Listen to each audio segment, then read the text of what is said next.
Welcome, folks, to this week's edition of Tech Sales Advice. I am, of course, your host, Chris White, and this is the LinkedIn Live program for pre-sales professionals and pre-sales leaders. And it is live, folks. As I like to say, these conversations are unscripted, unrehearsed, and unpredictable. And I'm particularly excited for today's conversation. The pre-sales professional I have with us today, her name is Sara Zorica.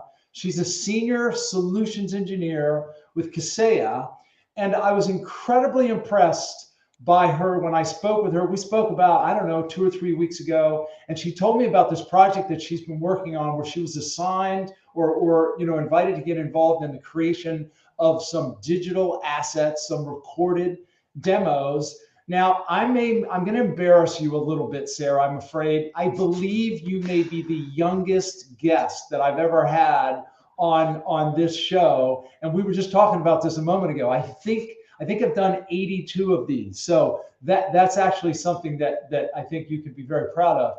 But folks, let me tell you, in spite of her age, and she's only been out of college for a few years, her skills and her poise and her insights and her knowledge far outweigh the few years that she's been in this profession.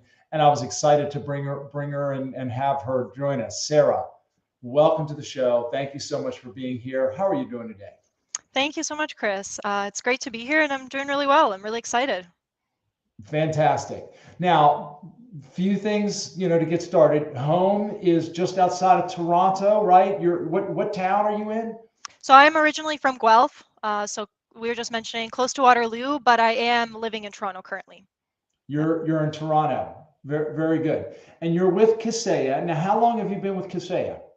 So 3 years in January. So I started originally at Datto. Obviously now it is a Kaseya company as of a few months ago. So 3 years in January that I've not only been at Datto, but a solutions engineer total. So yeah. Which is amazing. So you got out of college and your first job was with Datto. Is that correct? So, funny story, my first job wasn't technically with Datto.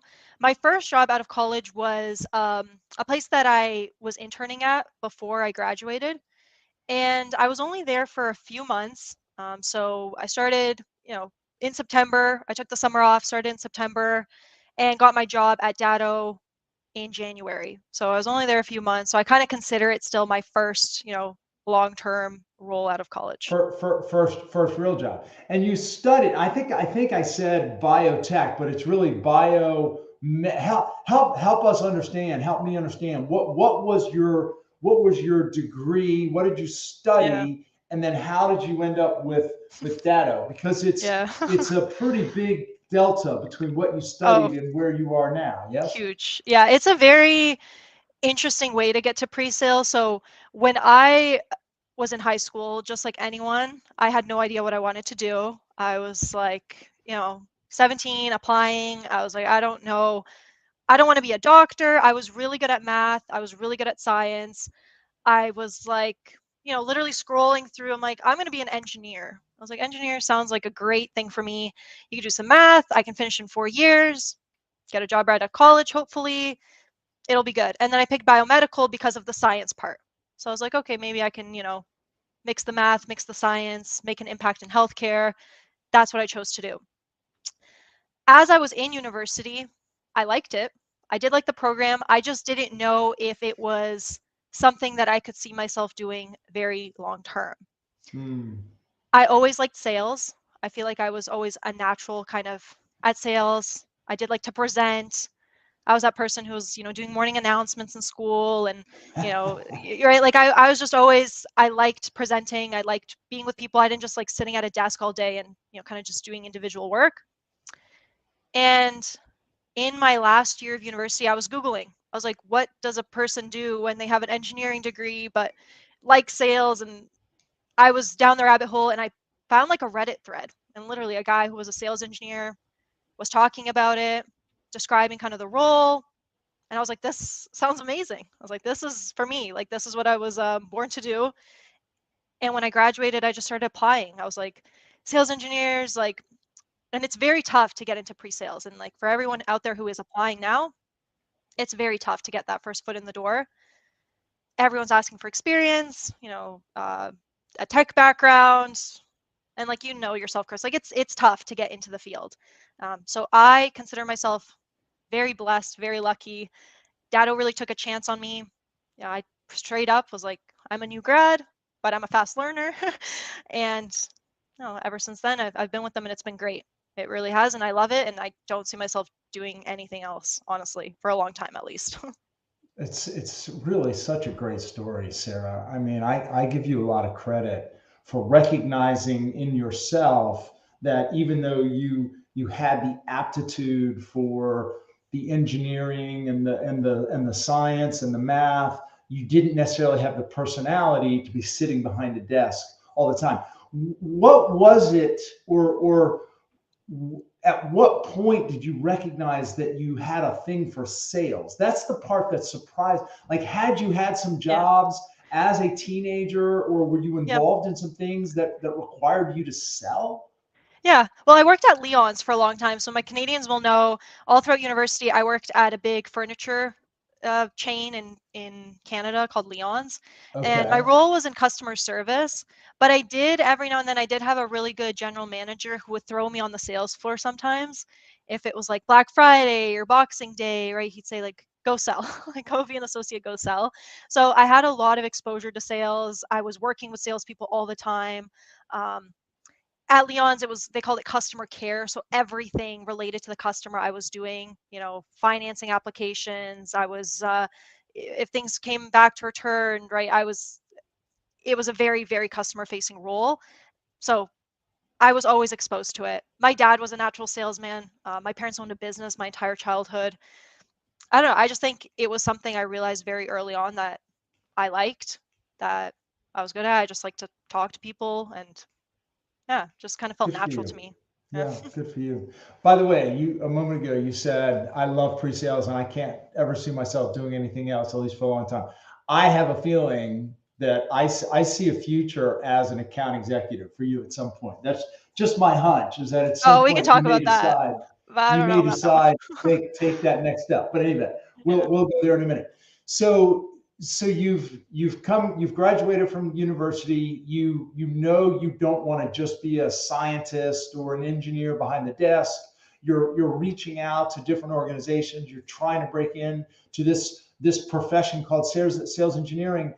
What do you think it was that Datto saw in you, or did they tell you what it was that gave them the confidence to, quote, give you a chance? Yeah, it wasn't easy. Datto took me through the ringer. I mean, I was interviewing for 2 months. So I went through a lot of interviews with different sales managers. I met with other sales engineers. I met with other sales engineering managers, obviously. And at the end of the day, I think it was just the enthusiasm, um, the fact that was I wanted the job so bad. And I think they could just tell that I wanted it so bad and that I was willing to pretty much do anything and learn anything and just jump right into it. And honestly, I was probably a really cheap resource at the time also, like, being honest, right? Because I didn't have the experience. So I think all of that together, and then my manager at the time was just such a great guy. When I joined, he made me feel so welcome. He was like, listen, like, I believe in you. You got this. Uh, and honestly, from the first day, I sat down and I just started learning the products. And I did my first demo within a month. It wasn't great, Wow. but I did it. Yeah. Yeah, good for you. Good for you. And what was your experience when you first landed that job? You're trying to learn the product. You said you did your first demo in the first month. What were some of the major sort of learning milestones or developmental milestones for you in that Mhm. very early part of that employment, or that part of your career? Oh, it was so difficult. And especially because when I joined, 3 months later, COVID hit. So COVID happened and they sent us home. So now, I wasn't Mm. even in the office with anybody. So now I'm learning alone. And it's tough. Like, I mean, Datto as a company was selling to MSPs, it's IT infrastructure and software. I didn't even know what an MSP was. Like, I joined and I was like, I don't know what you guys are talking about. I don't know what any of this is. So I sat down and just like I took every school approach, I just studied. I read KB articles. I listened to people do demos. I asked around. I was like, who's the best? Who's closing the most deals? And I went and I shadowed them. I copied everything they would say word for word. I would listen to them explain something and I'm like, that's amazing. Like, let me type it up. Basically, had the little scripts ready, just immerse myself in it. Like, there's not a button in the software that I wouldn't click. I'd be like, what does this do? What does this do? It's it's just like hours and hours of putting yourself in there and like challenging yourself and just learning as much as you can as quickly as you can. And it's not even the product that was tough for me, but the industry, right? Like, I had to understand what these people, why were they even buying our solution? What was their business challenge? Like, what do they even do? What do they use it for? So I had to learn the whole MSP world. So I was on Facebook groups, I was on Reddit, I was watching YouTube videos. I was like, what do these people do? What do they care about? How do I speak their language? I had to learn all the lingo, the acronyms. It's tough, and at the beginning you always feel like you're not doing enough. You're like, I'm not good enough, I'm not doing enough, I have imposter syndrome, everybody else is so much smarter than me. So that's the tough part. That's a big hurdle too, because mentally you're like, you have to just kind of give yourself the time, right? You can't fast forward time. You'll get there eventually. You just have to be really patient with yourself. And that was very hard for me at the beginning because I was just like, I don't know if I can do this. Like, is everyone going to be smarter than me forever? But that's just not the case. It comes with time. Yeah. Well, and Sarah, I told you this the first time you and I spoke, and I'm inspired to say it again. I mean, your words are wise beyond your years, and that what you just shared really is the model of how to immerse yourself in a new organization, a new industry, a new product.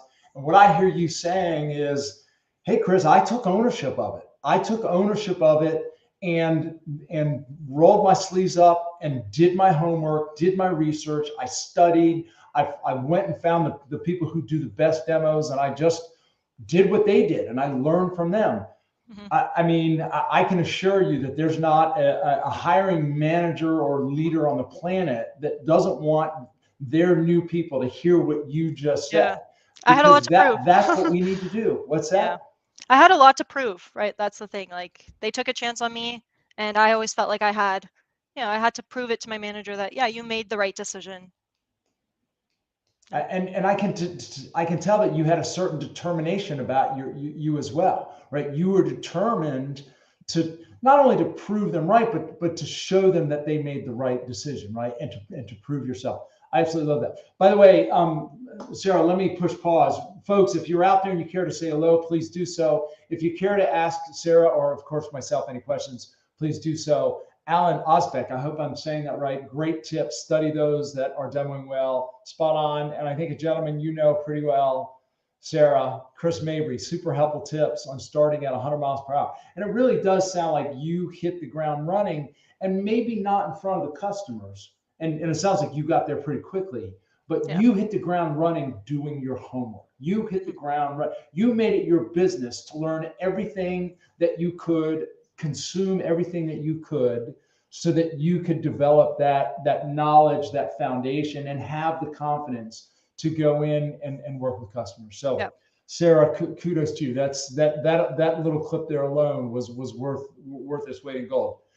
So you're in this profession. You did your first demo at about a month. How long did it take you to get to the point where you were satisfied with sort of where you were and you had a certain comfort level with going into customers, presenting, demonstrating, et cetera? It took a while. Like, that first demo that you do, it wasn't a great demo, when I did it, and I still remember it vividly. Like, there's stuff you get asked that you don't know. You don't know how to pivot as well. You're very nervous. It's one thing to know the product. The other thing is to know how to present the product, which again comes with time, because that's not even something you can practice as well, because as soon as someone throws a question at you, your entire flow like goes down the drain and your brain freezes and you're like, I have no idea what's next. Where was I going? So I would say, and I took on a very complex product. That's the other thing. So my product is very similar, if I had to compare it to like a Salesforce, right? Like a very customizable piece of software. where there's a million use cases, a million different scenarios, a million different ways that somebody can use the tool. It took me, I would say, a year, honestly, a year to feel like I could take on any call, like to feel comfortable. And I still get nervous. I mean, I'll still get nervous if it's a very large opportunity. I still get nerves, but I would say it took me a year to really feel like, okay, at this point I can pivot. I can answer questions. Even if I don't know how to answer a question, I'm okay with it. Whereas at the beginning, you kind of have all this. It's like you're almost like praying they won't ask questions at the beginning because you're just like, what? What? I don't know what's coming.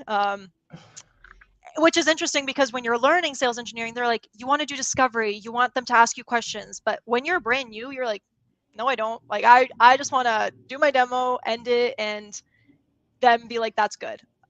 Again, with time, you realize that's not the purpose of the role. Like, the purpose is to dig deeper, get them to ask the questions, find out what they actually need. You're not just there to be a demo monkey. They might as well watch a video then. So, yeah. Which we're going to talk about in a minute, because Yeah. you got involved in creating some demo videos. But it's so good advice, and it's so true. When we first get into the role, we tend to focus a little bit more. We focus more on ourselves and what we're saying and the demo and the demo flow. And you're right. Somebody asks a question, and also it's like, oh my gosh, now I don't know where I am, and I don't know how to get back to where I was. And you're right. It takes time to get to a point where, as you said, you can kind of pivot and turn. You've been asked about as many questions as there are, and you get to a point where you start seeing some of the same questions on the regular basis, and you get to a point where you have the confidence, even if it's a question you haven't heard before, even if it's a question you don't know the answer to, you have the confidence in yourself and the ability to handle it. Yeah. And you're right. That's what, once you get to that point, that's really where you've started to crest and really can grow from there. By the way, just a few more comments. Alan chimes in, a lot's proofs, and another gentleman I know you know very well, Frank Cisolano. Frank, nice to see you, my friend. Yes, we should always be proving ourselves and delivering. That's the role that we have. Guys, good to see you, by the way. If there's anybody else out there who cares to say hello, please feel free to do so. So Sara, you did your first demo after a month. It took you about a year to really feel like you could handle anything that was thrown your way. Yep. At what point did you get involved in creating demo videos, and why did you get involved in that? Tell the story of how you transitioned into that activity or that task. Yeah. Well, I would say this started before even the Kaseya acquisition. I think when I started as an SE, when I started getting good, when I started learning the product, I would get a lot of questions from AEs, like everybody does. They'll send you a Slack, they'll email you, they'll send you a Teams message. And there's a lot of very repetitive questions that you're answering over and over and over and over again. So at that point, even I was like, okay, we got to automate this in some way. So I took ownership kind of the intranet that we had at the time. And there was already a few recorded videos that some of my colleagues had done in the past. Those were all posted. So I just started sending some of those videos instead of like typing it up every single time. I'm like, go send this video, go send this video. Here's a Q&A, here's a little comparison between this license and this license, like go send it to them. So I think it started early on where we were trying to automate it as much as possible because SEs were just wasting so much time answering the same things over and over again. And then when Kaseya came along, they had the same vision. They're like, we want to automate this, right? But Kaseya did it great because when we sat down and I sat down with Frank, they had a whole plan, whereas like Datto, we were kind of like, let's do it this way, but we had a whole team, we were doing it and it was published, but we never got marketing really involved. We didn't get sales enablement really involved. We really took kind of ownership on our own. It was like a little side SE project. When Frank came to me and he's like, okay, here's 145 videos, here are the topics, here's what we want to do. And it was great. We compiled the team, we assigned everybody to different vignettes, like we called them. Nobody got too many, so it wasn't overwhelming. We had the little scripts, right, or the value adds that product helped us with because SEs get very technical. It's not always very salesy, so we wanted to make it a little bit more value driven. So we collaborated with them, worked it out. Everybody had a script, they recorded the video, it had to get approved, right, reviewed by PMM. And now we're pretty much at the point of having to publish those. So I think the idea is just automating, right? The high level demo. We don't want to be a demo monkey. The role of the SE is to solve the problem, right? To come in at that deeper technical discussion. So we just eliminate that first call, right? Like send them the video. This is the high level stuff. It's me talking. It's just recorded. It's the same thing. Yeah. Right. Yeah. So you've now created about 140, 150 videos. What did you and the team learn in creating those videos? What were the skills that you had to develop, and maybe some of the tendencies that we have in front of customers that some of you had to unlearn? Mm-hmm. Yeah, it's tough because everybody had their own kind of interpretation of what a vignette is. You give them a topic, you give it to one person, you give it to another person, they're going to present it completely different ways. So whereas someone who's more technical will get really deep in the weeds, if you give it to a solution specialist, right, they're going to keep it more high level, they're going to keep it more salesy. So you just kind of learn that everybody has their different ways of doing it, and we want to eliminate that, right? We want to make it when somebody new comes into the org and you are showing this feature, this is the value, right? This is the stuff you want to talk about. This is what you want to show. This is what you want to talk about. This is it, right? Like, this is the blueprint. So it was just kind of getting people to align with that, working with product, right? Because product marketing, they know best on kind of how that gets presented and how the brand is out there. So it was getting a whole bunch of different people. For me, the tough part was like herding everyone to get the stuff done, like follow-ups and just, hey, waiting for your vignette, because everybody's busy. Everybody has obviously their main role is selling. So when you're giving these people, kind of like a bit of a side project.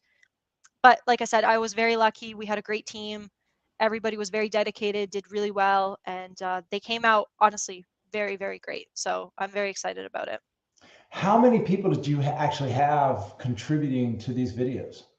I think we had about 20-ish people, and it was a mix of SCs and our solution specialists at Kaseya. Okay. Yep. And how long as a general rule of thumb, are all these videos 5 minutes or less, 10 minutes or less? Like what, and did you give everybody sort of a reasonably strict guidelines on what they could do, how long they could be, et cetera? Yeah, I mean, I had a whole kind of guideline doc, but I was telling people between 2 to 5 minutes.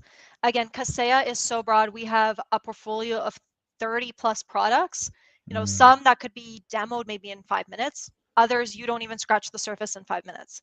So 2 to 5 minutes. If it was longer, let's break it up, right? Because at that point, you're probably talking about multiple features or multiple value things. So let's just break it up into 2 videos, because again, it's better to have kind of short mini ones instead of like one really long one. So that was the focus. But I think most of them are under 5 minutes, or they should be. I haven't watched every single one yet, but if everyone followed the guidelines, it should be 2 to 5 minutes.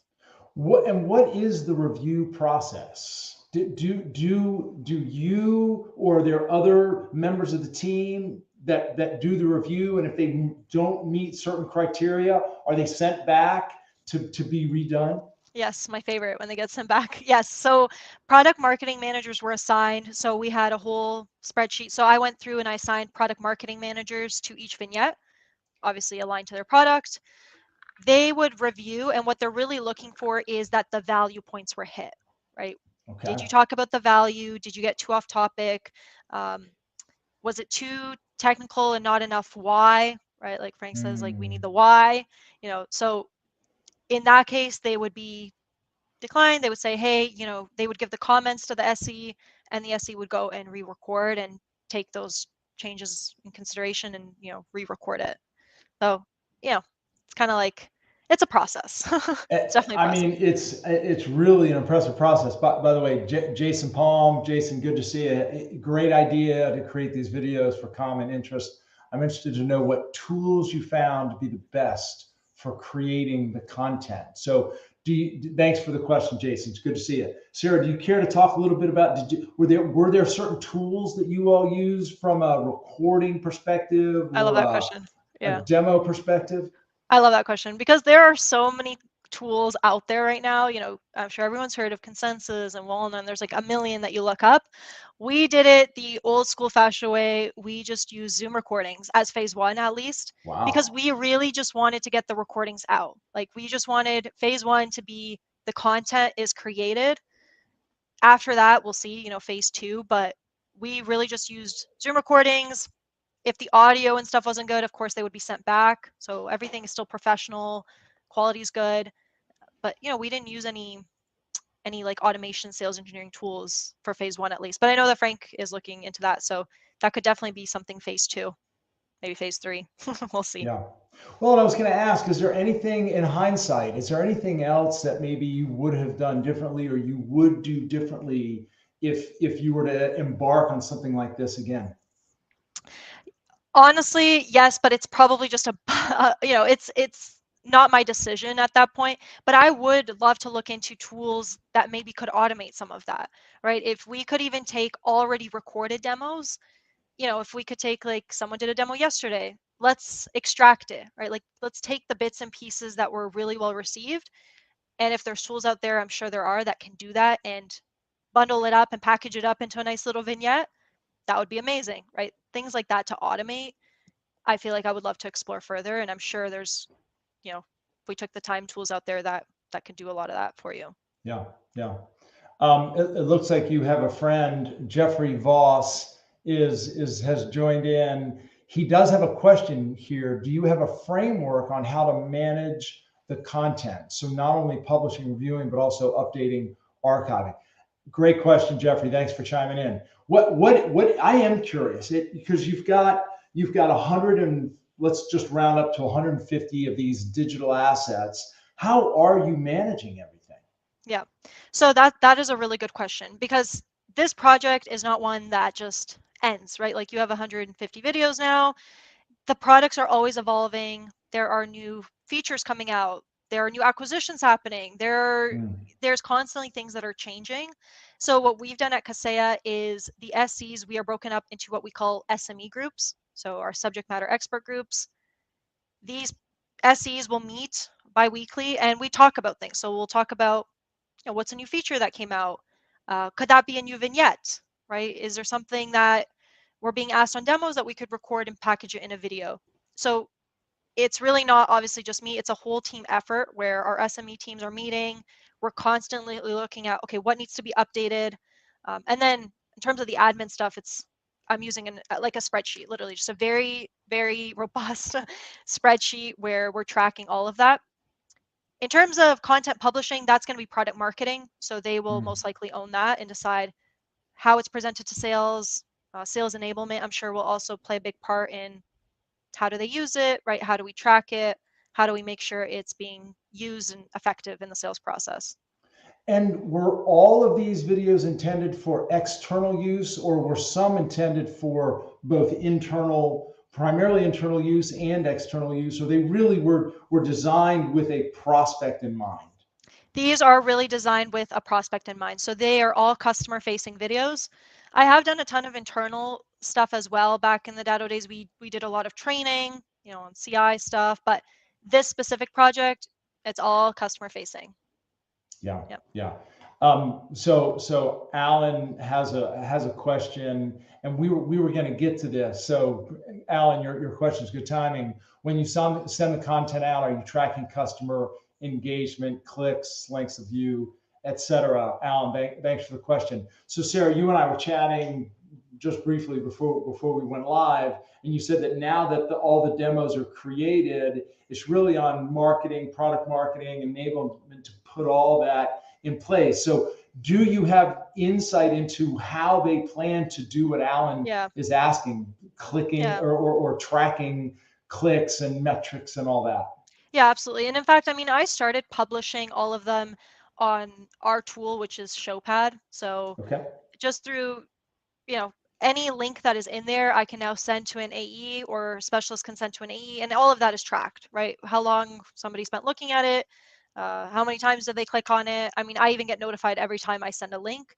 So there are, of course, we have a tool at least to, to be able to do that. So my guess is that product marketing will do the same thing. They'll probably package it up on Showpad. Uh, yeah. to make sure that every single time those are sent out, there's a trail back to know exactly what opportunity maybe it's a part of, how many times they viewed it, clicked it, right? So Yeah, yeah, yeah, absolutely. yeah. And do you still quote have a day job as a solution Yes. engineer on top of managing this and running this? Are you still responsible for a territory and giving demos and that sort of thing? Oh, absolutely. That is my main job. My main job is still to sell. I'm aligned to account managers. I'm still doing demos all the time and POCs. And yes, that is absolutely my number one day job. This is just something that I'm passionate about and helping out with. And what percentage of your time would you say have you spent on managing and or overseeing and supporting this effort? Yeah, it's a lot more time than you would think, but I would still say that being an SC is 75% of my job. The other stuff is 25%, I would say. So Okay. a lot of it, comes down to people management. And like I said, just following up, making sure that things are done, uh, keeping track of what isn't, keeping track of different topics that may need to be added. So it does take some time. A lot of it's like admin stuff, honestly, but I would still say my day job is taking up a big chunk of my time. Yeah, Yeah, yeah. especially end of And quarter. now that you hand this over, it sounds like you're sort of going to hand this over to marketing. Are they going to really take ownership of sort of the management, the admin, the configuration, and all that, or are you and or the SE team, are you still going to own sort of the management of the content, and they'll just be responsible for the distribution, the tracking, and the metrics, and all that? Yeah. So I think the best way to think of it is I think the SCs, we will be the factory, right? Like we'll be the ones who are still creating. We're going to be the main creators. We're going to be the main ones who know what's going on, right? Like nobody's going to know better than product or an SC what's out there, right? Or what's a new Right. integration that came out or a workflow or whatever it is. So we're going to be the factory that builds it, that gives the ideas, that writes it all down, and we're just going to give them the gift of here you go, right? Do with it what you will, but we'll get it out of the factory for you. That's fantastic. Sarah, I'm going to push our own pause button here just for a moment. Folks, I'm speaking to Sara Zorica. She's a senior solution engineer with Kaseya. She's only, and I emphasize only because she is so well spoken. She's so poised. She's so knowledgeable. And she's been in the field now for 3 years. So she is clearly a very, very fast learner. Frank chimed in. He mentioned that Showpad content is the product we're using. And then he also mentioned that as a side project, that you guys are also using these videos internally to train, support engineers, et cetera. Frank, being a colleague and the global head of solutions engineering there at Kaseya, also a guest on this show. Frank, nice to see you. Yeah. And actually, sorry to interrupt. Yeah, go ahead. I was just going to mention that is a really good point from Frank as well, because the vignettes, main purpose would be customer facing. But when I think back to when I started, if somebody had shown me these vignettes and be like, listen, when you talk about this feature, this is the value, whereas I had to kind of figure that out on my own just by shadowing and watching and things like that. So this is great for internal training as well. If you onboard a USC or a new specialist and you show them these vignettes, I mean, that's gold, right? Like somebody's already done that heavy lift for you and told you exactly how to present it. That's amazing, right? Especially when you're first starting out. Yeah, yeah. I mean, it's an invaluable asset. I mean, it's just an Absolutely. and by the way, it's a huge investment to do it. It's also a reasonably large investment to maintain all this content and all this material. But if used right, and I think that's the big challenge now is for marketing to use it right, for sales enablement to use it right. But if Hmm. used right, it's a huge asset. Yeah. And think about the There's a time that you question. save. Yeah. Yeah. Sorry. There's a question from Brian Lewis. Brian, nice to see you, my friend. So Brian runs pre-sales, home run pre-sales, and he's got a good question. Do you think about the attribution aspect of these videos for the SE team or the recording SE, quote, to get credit whenever the videos are used in deals or to track revenue influenced by them? Interesting question. That is Is an that interesting something you question. all have given any consideration to? That's probably a little bit above my pay grade, but I will say, at least for the opportunity tracking, absolutely, right? Because the idea of Showpad content is that it's integrated into Salesforce, right? So the idea would be that as you're working on an opportunity, you're sending out the links, right? So the tracking will always come back so that you know, okay, what is exactly every touch point within the op, whether it was a video or a call or a Q&A or a trial or whatever it is. So that'll just be tracked along with anything else in the sales process. Yeah. In terms of giving SE, credit, I guess, couldn't tell you. I think it's just, the satisfaction of Well, knowing that. here's a Frank just mentioned. So he said hadn't thought of it, but good idea. So Yeah, that may that may be on Frank's mind as a result of Brian's question. So Brian, good question. that is a good question, though. Yep. Sarah, I'm inclined to ask you, as you reflect on this project, if you were to start all over from scratch, is there anything that you would have done differently? Uh, well, I think I mentioned this, but I probably would have spoken to Frank to see if we could, again, automate it a little bit more than the way that we did it. And when you But say other automate it, what do you mean by what automate? What part of it? maybe explore different tools where, like, instead of recording all the videos kind of from scratch, we could have used already existing content that we maybe had, right? Because Hmm. people are doing demos every single day. Like, this stuff is out there. It's just a matter of getting it, extracting it, editing it, right? Like, again, but that is our goal, was to get them out as quickly as possible, at least for the first iteration.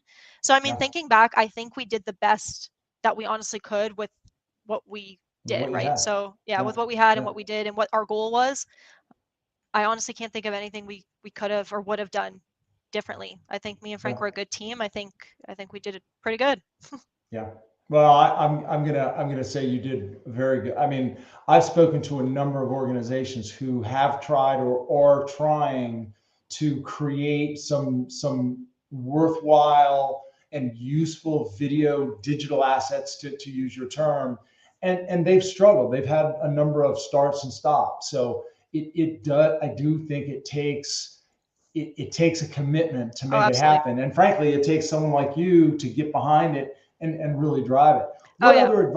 What other advice would you have for an organization who saw a similar need, a similar opportunity, and they were trying to, what advice might you have for them that maybe you haven't mentioned, or something that might not seem obvious? Yeah, I would suggest to everyone to take a step back and look, right? If your SCs are on demos 7 demos a day, that's a lot of demos, but look at what they're actually doing, right? If there's a lot less SCs than there are AEs in every single company, if these are high level or very low revenue generating, if you got like $100 deal and you're putting an SC on it, is it really is right? There's so many different ways. Like, if you had a digital asset, for example, you could skip that, right? And you could put your SEs on the more strategic, on the more higher opportunity deals where actual technical discussion is necessary, and they're just larger revenue ops.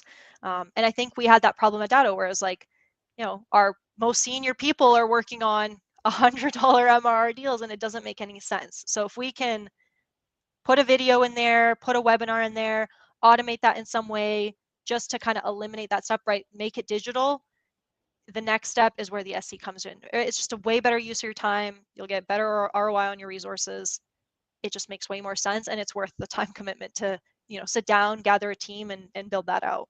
100%, Yeah. 100%. By the way, I don't know if you guys have considered consensus or looked at consensus, but I am inspired to suggest that you at least give them some thought. I just know, hearing what you've said today, knowing what I know about Kaseya, I do think that might actually be a way for you guys to really create a very smooth customer experience through Absolutely. those videos. So in any Yeah, event, and I I will and I pass have that no along. I Yeah. have no skin in that game. It just seems like something that'll be helpful for you. By the way, you got a shout out from your colleague Nina Novak. So Nina, thanks for chiming in. Comment from David Nottingham, which I think is a pretty good one. Content automation would be useful for repeat uses, but one would have to be careful about continuity of style and message between presenters. David, thanks for the comment. And Sara, you mentioned this briefly earlier, but was there anything in specific you did to try to create this notion of continuity between the different presenters, the different SEs that were involved in this? Yeah. So, I mean, that's tough because obviously style and the way people present and tone, like that's not, everybody's going to do that a little differently. The most important thing is the messaging in the videos, and we didn't give creative freedom for messaging. It wasn't like do whatever you think is best. We had very strict guidelines on here are the bullet points, right? Here is the value, here's what you say, and this is how you say it. It wasn't a full script, right? Like we didn't give them word for word, but the main points that was given to them, right? Or that was collaborated with products. So it wasn't like creative freedom for anybody on the vignettes. No. Yeah. that would be interesting though. How did you select who was going to actually work on the videos, or was it a pretty obvious and I just picked my favorite people. Was it? No, What's that? I just picked my very favorite people. No, I'm kidding.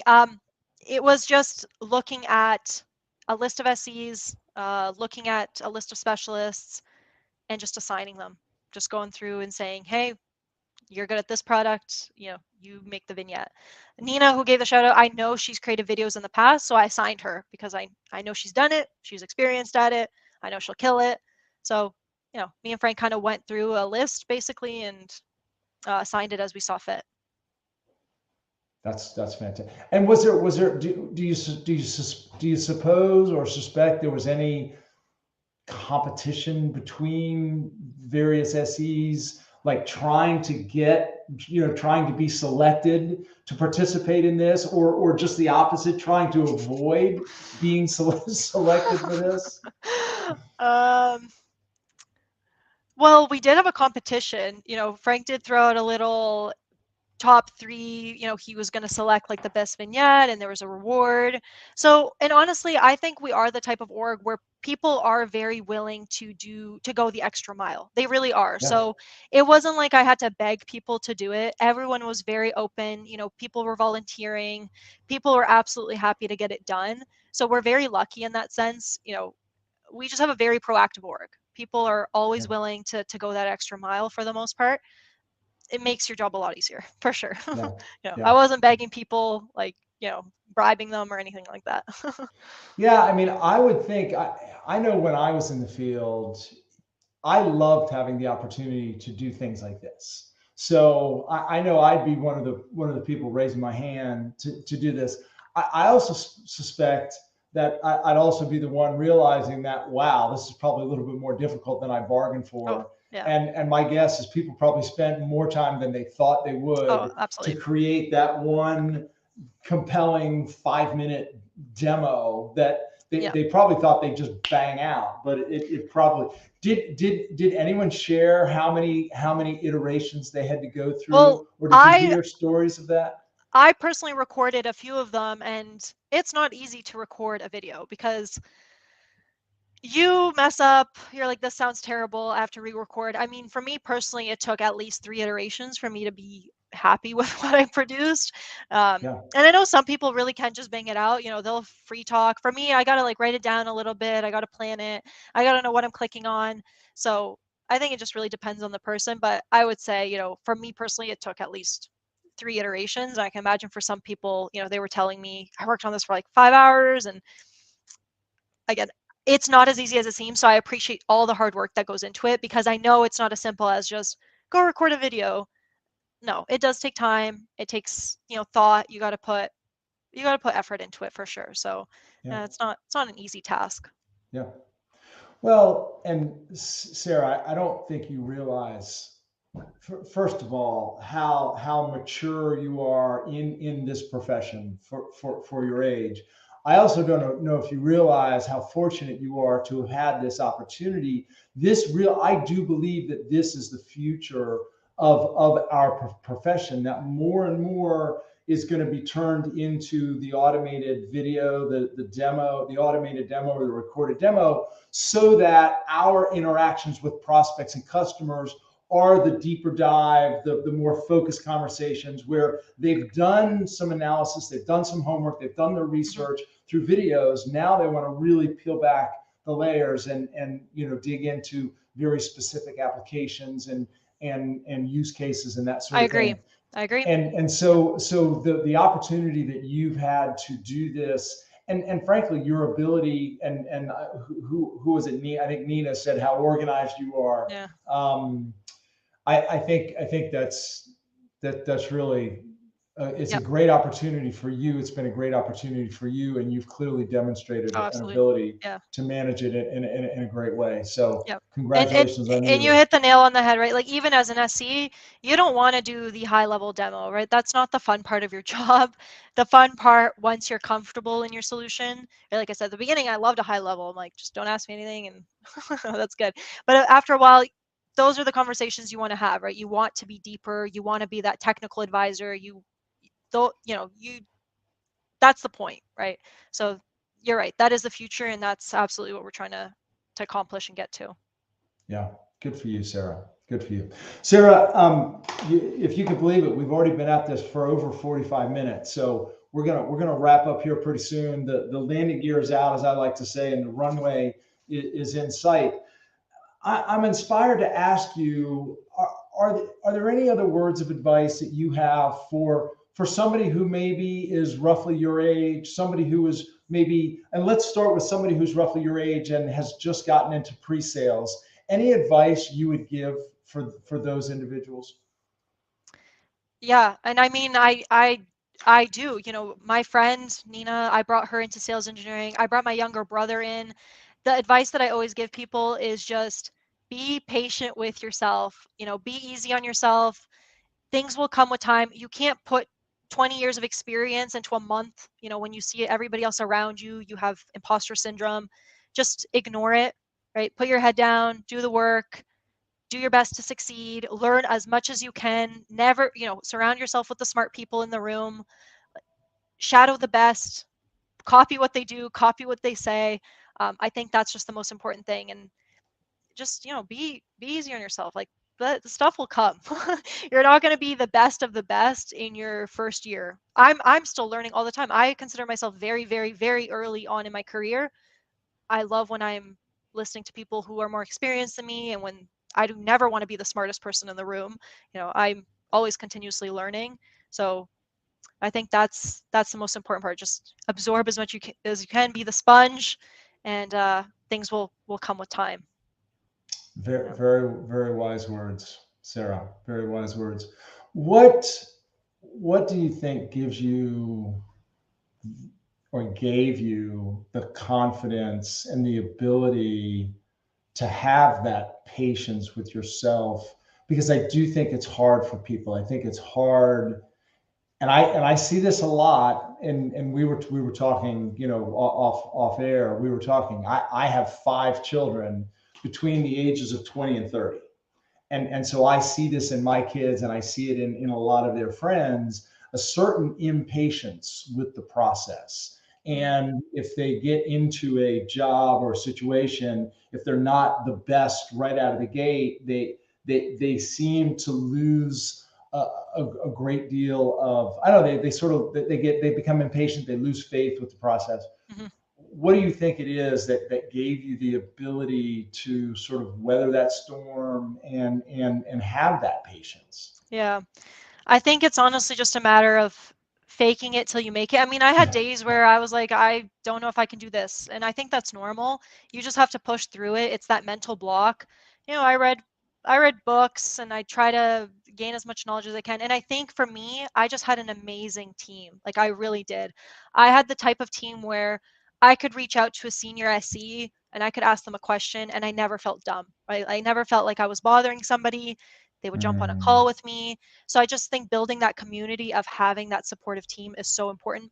I honestly, genuinely never felt like I bothered anyone. And maybe I did, but they never made me feel like I was bothering them. If I asked to do their demo and they could reverse shadow, right? Like just be there for backup in case I need it. Never had an issue with that, right? Like people are always so happy, so eager to help. So I think that also is such a game changer, right? Like the environment that you build in the workplace and the team that you have, for me, meant everything. Really built my Yeah. confidence. Yeah. Yeah. Well, and I know your leaders. Obviously, I know Frank and Chris, and I know the people that they are and the environment that they have created. And it's a good reminder for all SE leaders and really for all business leaders. Hmm. We need to create an environment of learning. We need to create an environment of acceptance. We need to create the environment that lets, if I can use this term, the next generation feel welcome, feel comfort, give them the room and space to grow and learn. And that's, Yep. that's just a great reminder. But by the way, Frank just chimed in. I can answer that question for Sarah. She doesn't sit back and wait for anything. She goes and gets it. And she has a whatever it takes attitude. And I sense that from the moment I first spoke with you, Sarah, and that's why I was delighted to invite you to be on the show. So, any final thoughts, any final words or observations from you before we wrap things up? No, it was my pleasure to be here, and I'm honored, honestly, to be your youngest guest. I'll keep you updated. Like I said, the vignettes are an ongoing project.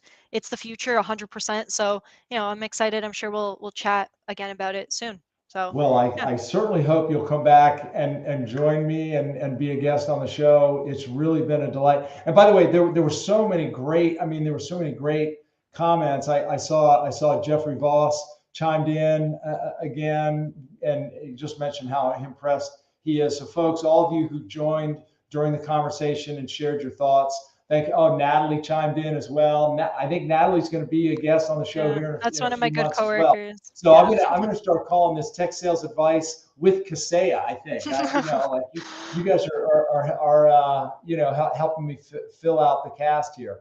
In any event, Sarah, thank you so much for being here. I wish you the best. You are in the very early stages of what I believe is going to be a fantastic career, Thank and I you. certainly look forward to watching you progress through your various stages, and wish you the very best. Folks, thank you so much for hanging around. Sarah, it's safe to say that you're happy for people to connect with you on LinkedIn if they're inspired Yeah. to do so? Yes, please do.